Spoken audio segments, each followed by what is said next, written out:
Que nosso Mestre Jesus nos abençoe.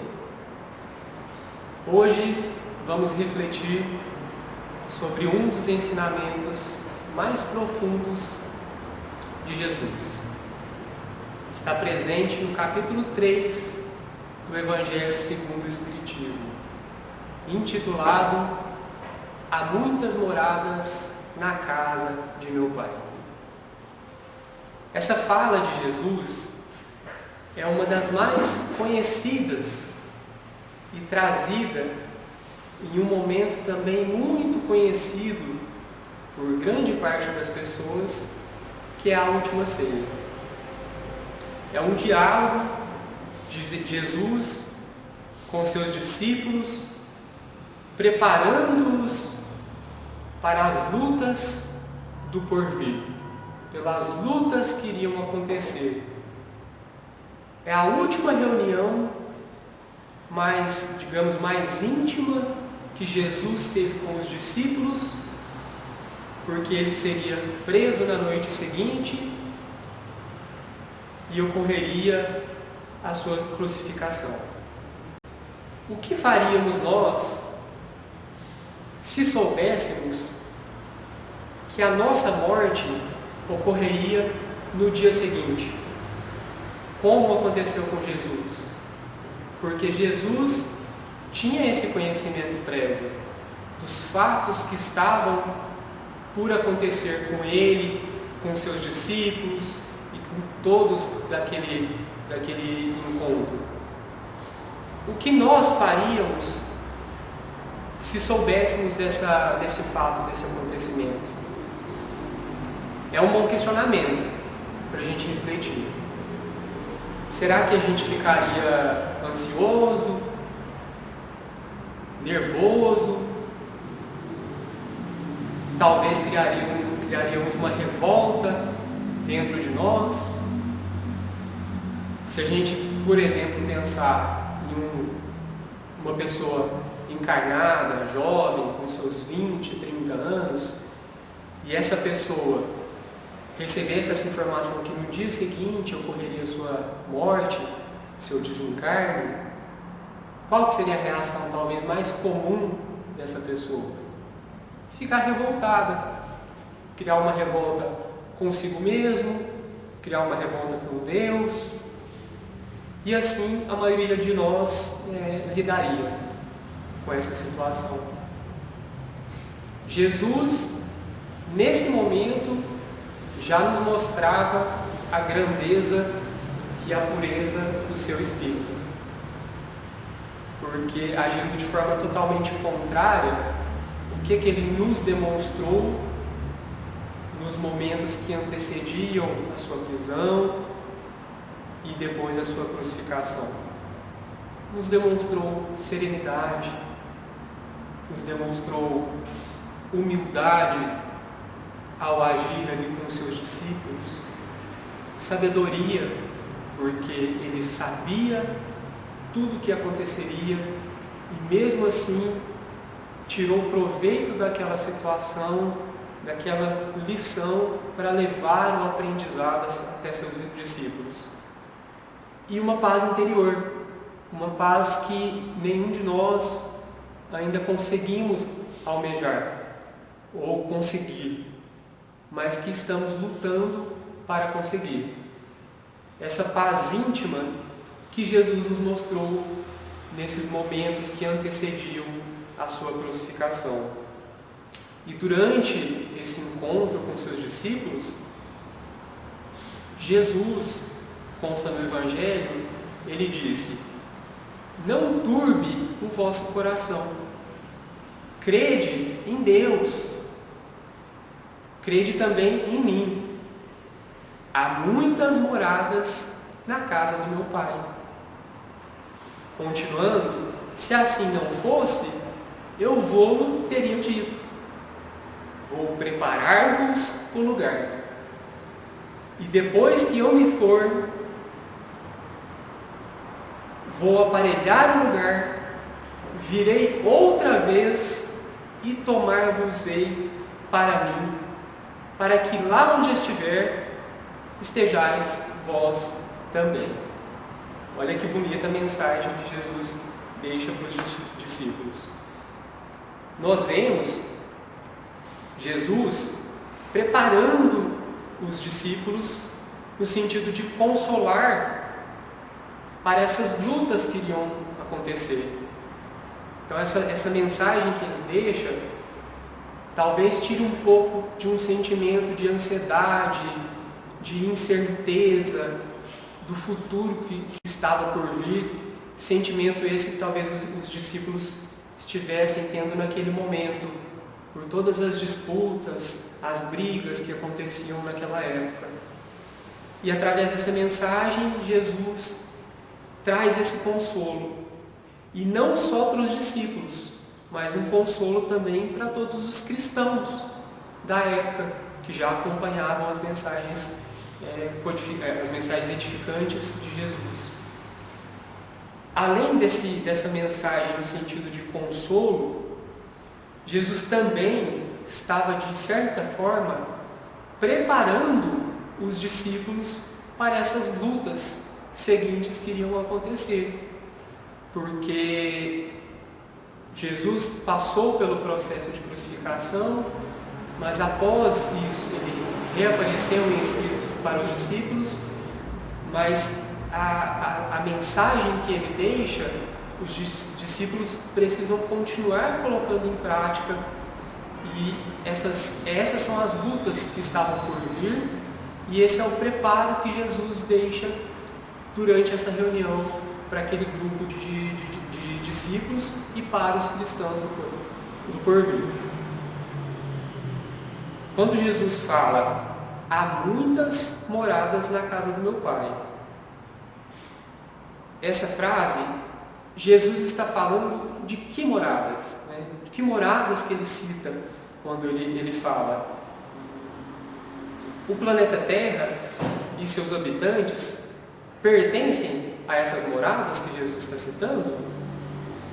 E a casa do meu Pai? Onde fica a casa do meu Pai? É algo físico? É algo espiritual? Então vamos começar a conversar e refletir um pouquinho a respeito dessas perguntas, dessas reflexões. Essa frase, dita por Jesus, está no Evangelho de João, no capítulo 14, no versículo 2. E ela nos convida a compreender a infinita bondade de Deus, a infinita bondade e a infinita justiça de Deus, que criou o universo repleto de oportunidades para todos os espíritos, independente de qual seja o grau de evolução do espírito. Então vamos explorar um pouco, com base nas obras de Allan Kardec, no Evangelho, o significado dessa mensagem e qual a sua relação com a pluralidade dos mundos e como ela nos inspira a viver melhor. Jesus, ao dizer, na casa de meu Pai há muitas moradas, ele nos revela que o universo é amplo, é vasto e diversificado, criado por Deus para acolher todos os seus filhos. Sendo assim, os mundos habitados são inúmeros, cada um com as suas características próprias, adequadas ao grau de adiantamento dos espíritos que vivem em cada um desses mundos. Dessa forma, quando falamos a casa do Pai, estamos nos referindo ao cosmos, ao universo. E as moradas são os diferentes planetas, cada um com sua função no plano divino, no plano superior.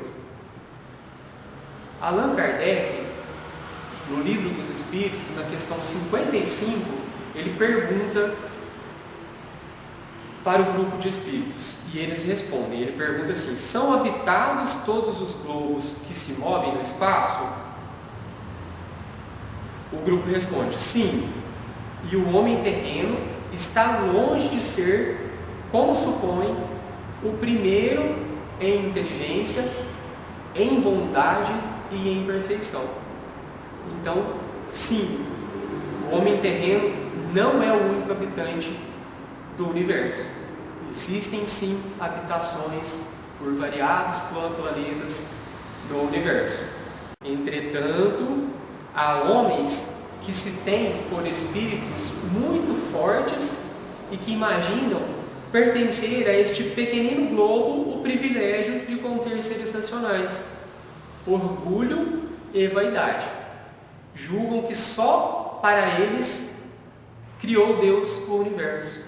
Então, orgulho e vaidade para essas pessoas, esses espíritos que acham que o universo tão vasto como foi criado para que existisse inteligência e vida somente no planeta Terra. Estima-se, com números atuais, que nós temos aproximadamente 8 bilhões de habitantes no planeta Terra. Esse número ele vem numa crescente até 2100, provavelmente a gente vai chegar a 11 ou a 12 bilhões de habitantes na Terra. A efeito de comparação, em relação aos planetas, as estimativas sugerem que existam trilhões de planetas apenas na nossa galáxia, que é a Via Láctea. Então, se a gente compara, são 8 bilhões de habitantes na Terra para uma galáxia de trilhões de planetas. Sendo que a gente está falando de trilhões de planetas dentro da Via Láctea, mas existem os demais fora dela, que são mais bilhões. Então, se a gente for fazer uma comparação, uma analogia, 8 bilhões de habitantes para trilhões de planetas, não daria nem um habitante por planeta se Deus fosse dividir entre todos os planetas do universo. Então, isso reafirma que nós não somos a única inteligência que habita o universo. Não é só no planeta Terra que acontece vida inteligente. Fazendo essa comparação, nós podemos entender e enxergar quanto é incrível e extenso o universo.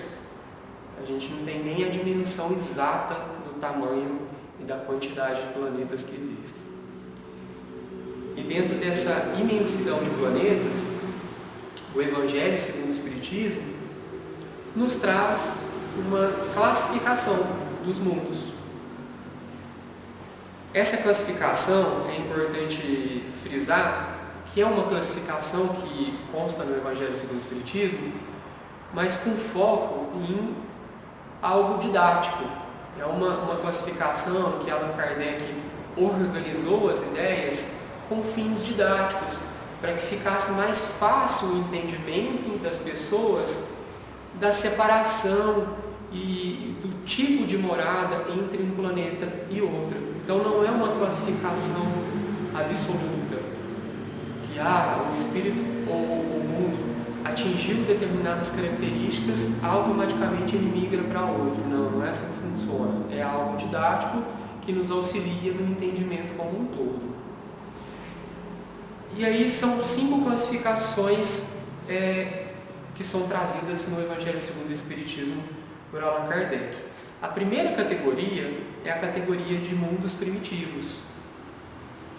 É o período da pré-história, período pré-histórico. Nesse período de mundo, os espíritos que habitavam esses mundos eram espíritos ou são espíritos em estágios iniciais. São espíritos que estão dando o primeiro passo no globo, em determinado planeta. E para esses espíritos predomina o instinto, a inteligência que eles têm para a vida deles naquele planeta é uma inteligência voltada para o instintivo, para a luta da sobrevivência, porque esse é o foco principal desses espíritos. Eles desenvolvem esse instinto para simplesmente sobreviver às coisas do planeta, entre eles, entre os próprios espíritos, né? São as primeiras encarnações dos homens.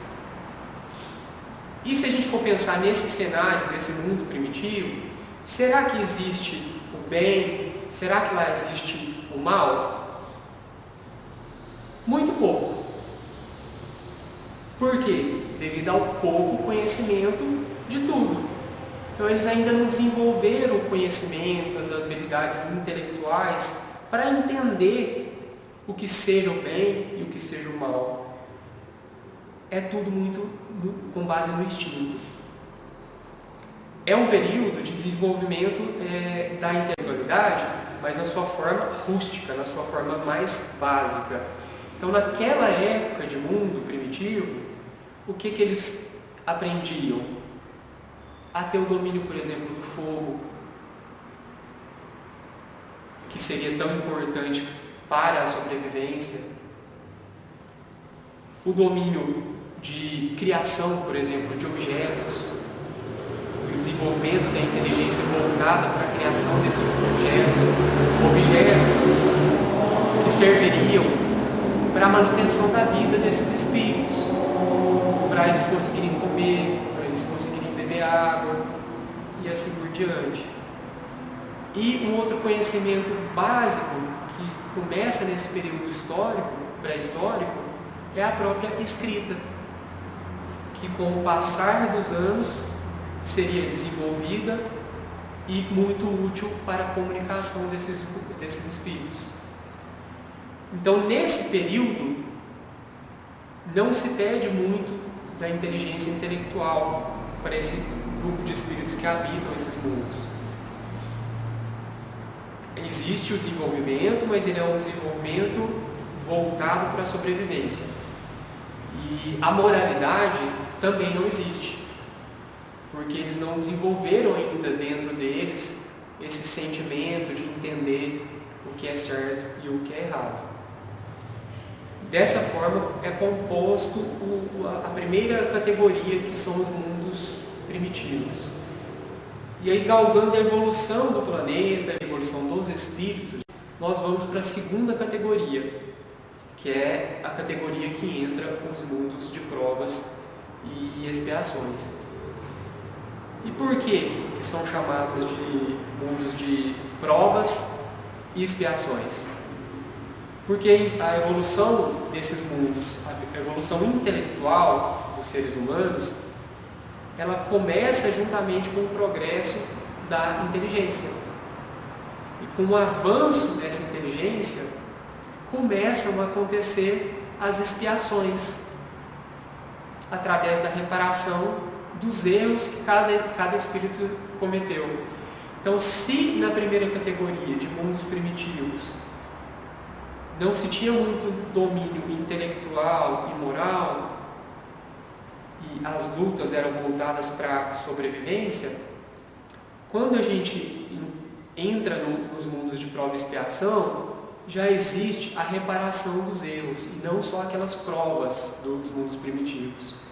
Então, através da reparação, o espírito vai galgar a evolução intelectual e também moral.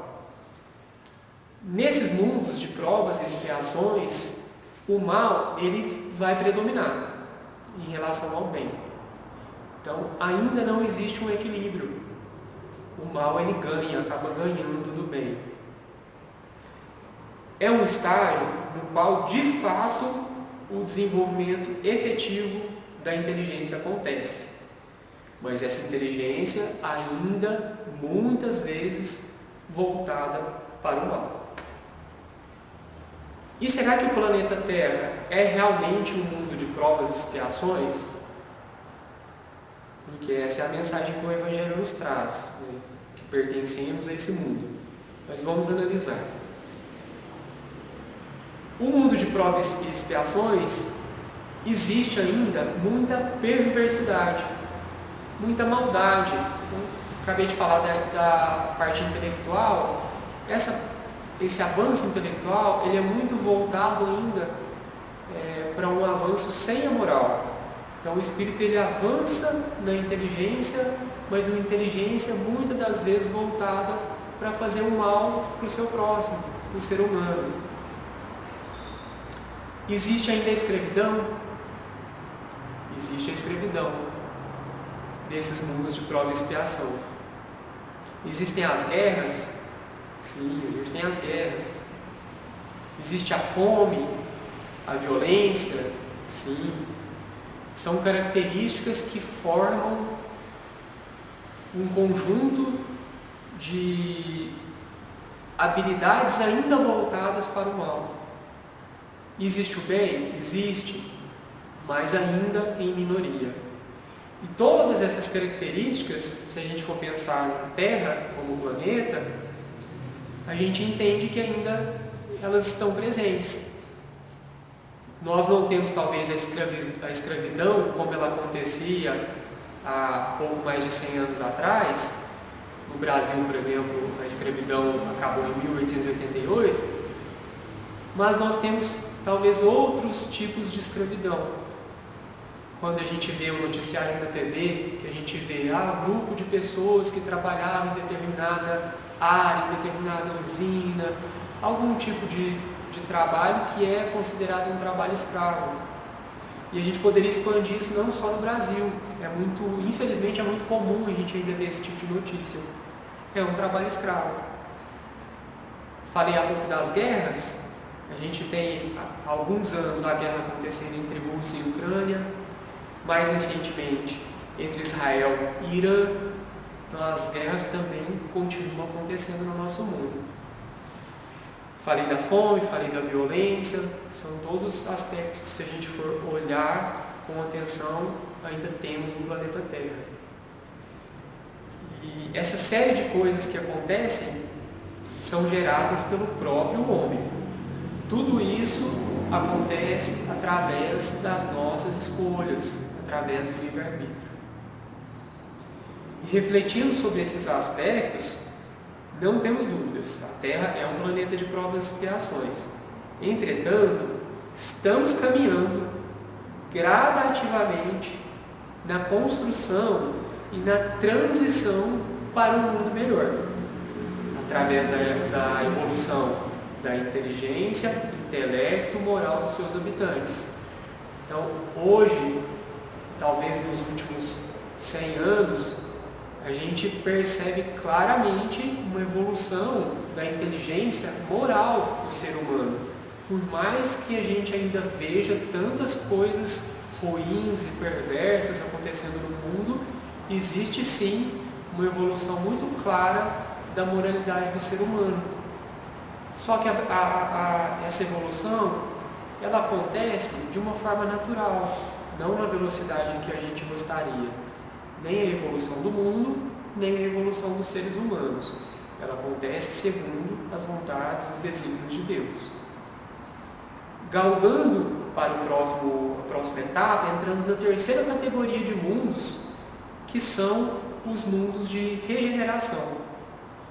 Esses mundos, eles servem de transição entre os mundos de expiação que falamos há pouco e mundos mais elevados. Diferentemente de um mundo de prova e expiação em que o mal ainda predomina, nesses mundos de regeneração existe um equilíbrio entre o bem e o mal. O mal existe? Existe, mas o bem, ele tem uma força maior, o que cria esse equilíbrio nesse tipo de planeta de regeneração. Os corpos dos seres que habitam esses planetas de regeneração são diferentes dos nossos? Ainda não. Ainda tem o mesmo aspecto, o mesmo peso que nós carregamos no dia a dia. Ele não tem ainda uma sutileza de um corpo mais elevado. É um corpo como o nosso. É importante frisar que os mundos de regeneração não são mundos superiores ainda. Talvez, se compararmos ao mundo de prova e expiação que a gente vive, nós com certeza vamos considerar um mundo superior. Mas, olhando didaticamente, ainda não é. Por quê? porque ainda não existe a perfeita felicidade nesse tipo de mundo. A felicidade ela é relativa e ainda existem as provas que o espírito precisa passar para evoluir. Existe calma e conforto. Fazendo uma comparação com os mundos de prova e expiação, nós conseguimos sentir calma e conforto íntimo. Mas no mundo de regeneração, a energia do mundo já é um pouco mais leve, um pouco mais diferente. Então, acaba nos trazendo uma calma e um conforto um pouco maior comparado aos mundos de prova e expiação. Existe nesses mundos um desejo ardente de viver segundo as leis de Deus. E aí a gente pode perguntar ou questionar, mas nos mundos de prova e expiação também não existe essa vontade de viver segundo as leis de Deus? Existem. E como que é a perseverança? A gente quer viver segundo os ensinamentos de Deus, de Jesus, e a gente consegue? Talvez consegue 5% do que a gente gostaria de viver. E nesses mundos de regeneração, isso acontece, esse sentimento acontece de uma forma mais natural. Então já existe uma proximidade maior dos espíritos que ali habitam com Deus e com os ensinos. Existe senso de justiça, de uma forma um pouco também mais aprimorada do que a nossa, porque lá, de fato, os espíritos vão pensar primeiramente no coletivo. Então, nas tomadas de decisões, os grandes líderes, eles vão pensar primeiro no coletivo e depois no próprio espírito. Já é um passo a mais na evolução. E por fim, o homem ele vence nesses mundos de regeneração em alguns aspectos morais, como por exemplo o ódio, as paixões que nós ainda temos nos mundos de provas e expiações, a inveja, o orgulho. Esses sentimentos ainda existem, mas de uma forma muito menor. E lá existe já a vitória do bem em relação a esses sentimentos.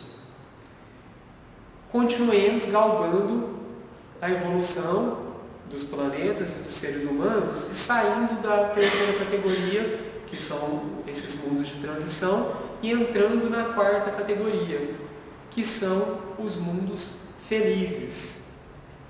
Nesses mundos felizes, o bem ele vai predominar sobre o mal.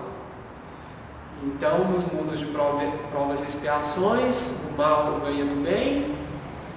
Passamos para os mundos de regeneração, onde existe um equilíbrio entre o bem e o mal. E já nos mundos felizes, o bem finalmente predomina sobre o mal.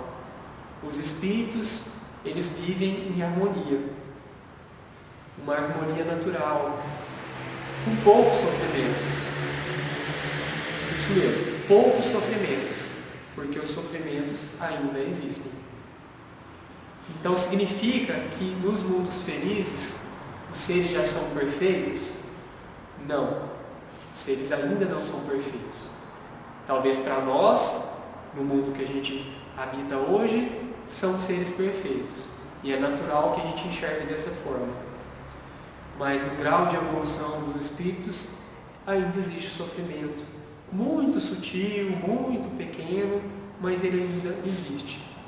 E falando em sutileza, fazendo uma comparação com os nossos corpos, não são esses mundos felizes como os nossos. Nesses mundos, sim, os corpos são sutis, praticamente flutuam, não têm o peso que os nossos corpos têm. O desenvolvimento e a comunicação são mais rápidos. Então, como que funciona a comunicação nesses mundos felizes? Através do pensamento. Pensamos, já agimos. Então, se eu pensei em determinada pessoa, eu já me aproximo dela. Se eu pensei em fazer determinada coisa, eu já faço aquela atividade. Então, não existe essa comunicação verbal que nós temos, que nós conhecemos. A comunicação ela é instantânea. Nesses mundos felizes não existe mentira e não existe processo expiatório. Existe sim ainda alguns passos que precisamos dar, com alguns sofrimentos, mas não existe mais um processo expiatório ou processo de prova e expiação. Galgando um pouco mais, entramos na quinta categoria citada por Allan Kardec no Evangelho segundo o Espiritismo. E entramos nos mundos celestiais, ou divinos, onde habitam de fato espíritos puros, livres na sua totalidade de sofrimentos materiais. Imaginem como seriam esses mundos celestiais, completamente habitado por vários Cristos. Será que a gente tem essa dimensão de imaginar como seria o mundo? A gente tem hoje, de alguma forma, uma dificuldade em entender algumas mensagens do Cristo. Como seria um mundo repleto de Cristos? Muitos ensinos, com certeza muitos ensinos para todos. E assim é o mundo celeste. São mundos onde a evolução ela é tão grande que não conseguimos ter uma dimensão exata de como que eles funcionam. Para conseguir entender um pouco melhor, talvez teríamos que chegar próximo de um mundo de regeneração, ou chegar na evolução no mundo de regeneração, para talvez ter uma visão mais ampla ou ter alguma visão mínima do que seja um mundo celestial. Só o fato de a gente saber que esse tipo de mundo existe, para nós já nos dá um sentimento de que vamos chegar em algum momento lá, né? Que estamos no caminho e que sabemos qual que vai ser o nosso destino, que é a perfeição em espírito. Essa classificação de todos os mundos, essas 5 categorias, ela amplia a nossa visão e permite que enxergamos quão grandiosa e presente é a justiça divina. Deus não privilegia nem castiga ninguém eternamente. Cada espírito, por meio das suas escolhas, dos seus esforços, determina que tipo de morada vai ocupar. Os mundos, eles são como escolas. Cada um oferece lições específicas. E o aluno, que somos nós, espíritos, ele avança conforme vai aprendendo, conforme vai galgando. Assim, a diversidade de moradas reflete a justiça divina, que dá a cada um segundo as suas obras. A doutrina espírita esclarece e nos mostra que a reencarnação é o mecanismo pelo qual os espíritos progridem, evoluem. Cada vida em um mundo é uma oportunidade de aprendizado, de reparação, de erros pretéritos, de desenvolvimento esse intelectual e moral. Através do Espiritismo, podemos ver que a pluralidade das existências, ao espírito passar por diferentes experiências em diferentes mundos até alcançar a perfeição. Esse é o desenvolvimento que acontece até chegarmos àqueles mundos celestes rumo à perfeição. A questão 76 do Livro dos Espíritos, Kardec pergunta: que definição se pode dar dos espíritos? E aí os espíritos respondem: pode dizer-se que os espíritos são os seres inteligentes da criação, povoam o universo, fora do mundo material. Então são os seres inteligentes da criação e povoam o universo. Não povoam a terra, não povoam um determinado planeta. Então aqui é mais uma resposta clara da grandeza do universo e que nós, espíritos que estamos aqui na Terra, não somos ligados à Terra, nós somos ligados ao universo. E a evolução, ela vai acontecer de uma forma ou de outra, a evolução do mundo e a evolução dos espíritos. Se nós, espíritos, evoluímos em uma velocidade maior do que a velocidade que acontece a evolução dos planetas, ou do planeta Terra, que nós estamos, o que acontece conosco, espíritos, que estamos nesse processo de evolução, talvez com um passo à frente do planeta? No processo de desencarne, nós vamos para outros planetas que estão com o mesmo nível de afinidade que nós. Então esse é o processo natural. Se nós estamos evoluindo juntamente com o planeta Terra, nós continuamos aqui nesse processo de evolução, talvez em outras encarnações. Mas se desenvolvemos, e se nosso passo está sendo mais rápido que a evolução do mundo, nós galgamos mundos com evoluções maiores que o planeta Terra. Da mesma forma, acontece o contrário. Se o planeta Terra, que está em constante evolução, assim como os outros planetas, se um determinado espírito ou um determinado grupo de espíritos fica estacionado e não caminha com uma evolução na mesma velocidade que a Terra, ele vai ser convidado gentilmente para que futuras encarnações, esse grupo de pessoas, de espíritos, vá habitar outros planetas que estejam com a mesma afinidade deles, porque existe a evolução natural do planeta e do ser humano. Só o fato de compreendermos que há realmente muitas moradas já nos enche de esperança.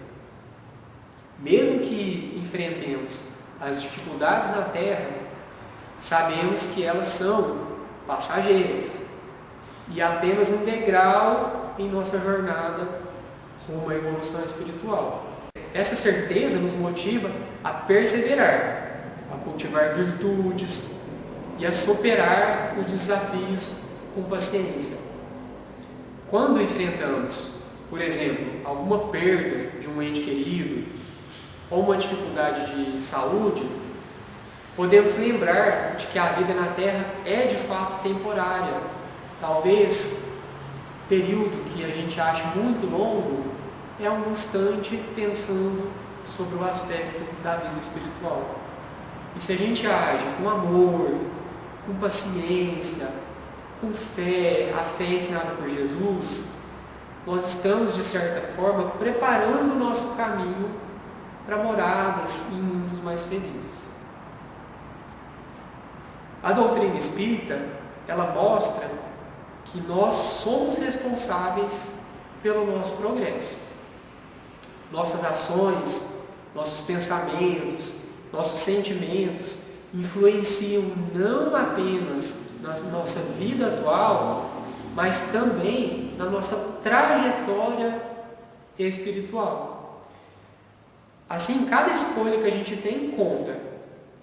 Às vezes um gesto simples de bondade com uma outra pessoa, um momento de perdão para um ente familiar, para um amigo, uma atitude de paciência, são simples gestos que vão aos poucos nos aproximando de mundos mais elevados. E se todos nós, espíritos, somos de fato irmãos destinados a evoluir em diferentes moradas, devemos cultivar a fraternidade. Não importa a nossa condição social, a nossa condição cultural ou a nossa condição moral.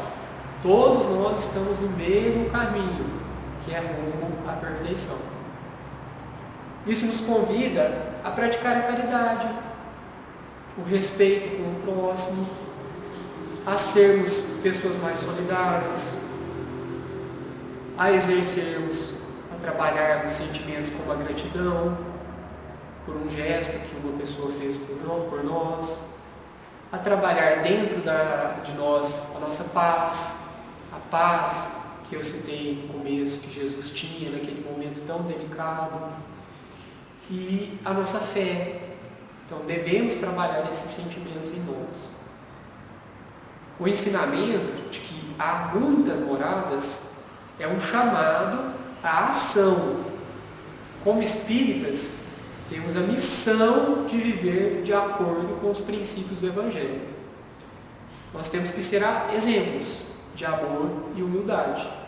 Então, o melhor ensinamento que nós podemos dar é o ensinamento através do nosso exemplo. Em Obras Póstumas, Kardec nos lembra que o Espiritismo não é apenas uma crença, mas um guia de transformação moral. Então nós temos um guia através do Espiritismo que nos traz de uma forma didática os ensinos de Jesus, a visão clara sobre a espiritualidade, sobre a continuidade dos mundos. É um guia. Cabe a nós nos dedicarmos em estudar e a cada dia tentar colocar algo em prática. Sendo assim, como eu posso me tornar dentro de mim essa morada interior mais tranquila? Como eu posso dentro de mim tornar essa morada mais serena, mais feliz? Que atitudes que eu posso tomar hoje no meu dia a dia, na minha família, na minha casa, que vão gerar um mundo melhor? Que possamos juntos refletir sobre as nossas ações diárias e buscar com os pequenos gestos construir um futuro mais tranquilo, mais luminoso, tanto para nós como para os outros. Eu gostaria de aproveitar e compartilhar com vocês uma história lúdica que ilustra um pouco do ensinamento que eu trouxe para vocês a respeito das muitas moradas da casa do meu pai. Era uma vez uma pequena estrela chamada Lira, que brilhava timidamente no céu. Lira vivia em um cantinho do universo, em uma galáxia cheia de estrelas, de todos os tamanhos e brilhos. Ela sempre sonhava em conhecer outras partes do cosmos, pois ouvia histórias de mundos incríveis, cada um com suas cores, sons e lições. Um dia, um cometa sábio passou por Lira e disse: "Pequena estrela, o universo é a casa do grande Criador, e nele há muitas moradas. Cada mundo é uma escola, onde as estrelas como você aprendem a brilhar mais forte. Quer visitar algumas delas?" Lira, cheia de curiosidade, aceitou o convite. O cometa a levou primeiro a um planeta rochoso, onde as estrelas enfrentavam tempestades de poeira e aprendiam a ser pacientes.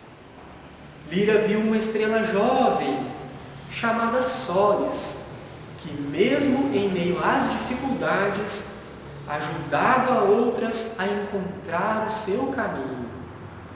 "Aqui aprendi a ter coragem", disse Solis. Lira ficou encantada com a sua força. Depois, o cometa levou Lira ao mundo verdejante, cheio de rios cristalinos e flores que cantavam. Lá, as estrelas viviam em harmonia, compartilhando seu brilho para iluminar as noites. Uma estrela anciã, chamada Lumina, explicou: "Nesse mundo, aprendemos a amar e a viver em paz. Cada um de nós é uma luz que ajuda os outros.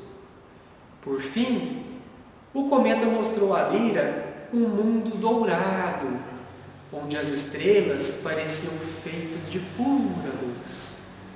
Elas não precisavam falar, pois seus brilhos se comunicavam em perfeita sintonia. Aqui, disse o cometa, as estrelas aprenderam tudo o que precisavam e agora ajudam a guiar outras pelo universo. Lyra voltou para seu cantinho no céu, com o coração cheio de esperança.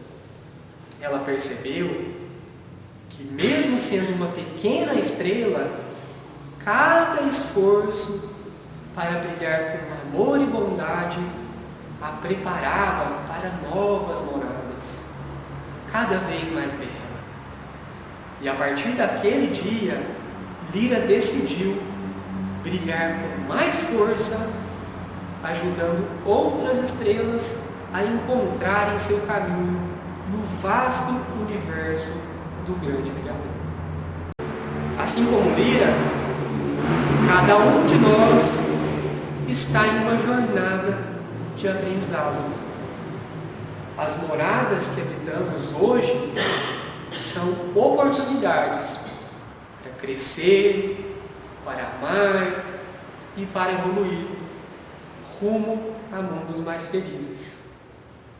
Amigos, a mensagem "Há muitas moradas na casa do meu Pai" nos lembra que o universo é um lugar de amor, um lugar de justiça e progresso.